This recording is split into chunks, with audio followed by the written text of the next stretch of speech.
Kasabay po ng pagbaha sa ilang bahagi ng Metro Manila, ang paglutang din ng pabalik-balik na problema sa mga basura.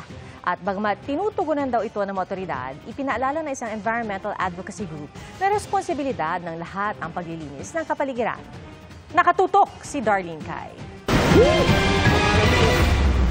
Sa pag-ulan kagabi sa Mandaluyong, naging malaking perwisyo ang baha sa ilang lugar. Bakas din naman naglutangang basura, pati mga patay na daga. Tuluyang humupa ang baha bandang alas 6 ng umaga kanina ayon sa Mandaluyong Public Information Office.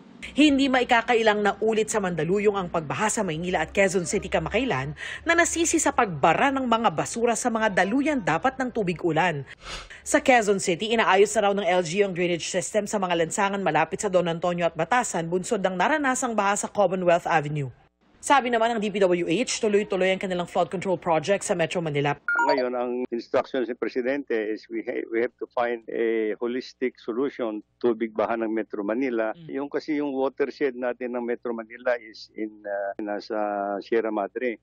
So sabi ni Presidente, gumawa tayo ng impounding structures pa doon para hindi tuloy-tuloy ang pagbagsak ng tubig sa Metro Manila. Pero aminado si Bono na dahil malalaking infrastructure projects ito ay hindi yan basta-basta matatapos. Kaya nakikipagtulungan sila sa MMDA para sa flood management program gaya ng rehabilitasyon ng pumping stations. Sinusubukan pa naming makuna ng pahayag ang MMDA pero nauna na nilang sinabi na gumagana naman daw ang lahat ng 71 pumping stations. Iniikot din at nililinis ng MMDA ang mga estero bilang isa sa mga solusyon sa mga basurang nakabara sa mga drainage system. Ayon sa MMDA, may 273 creeks sa Metro Manila na may kabuang haba na 570 kilometers. Pero sabi ng environmental advocacy group na Eco Waste Coalition, hindi sapat ang flood control infrastructures at projects. Dapat daw talagang pagtuunan ng pansin ang problema ng basura.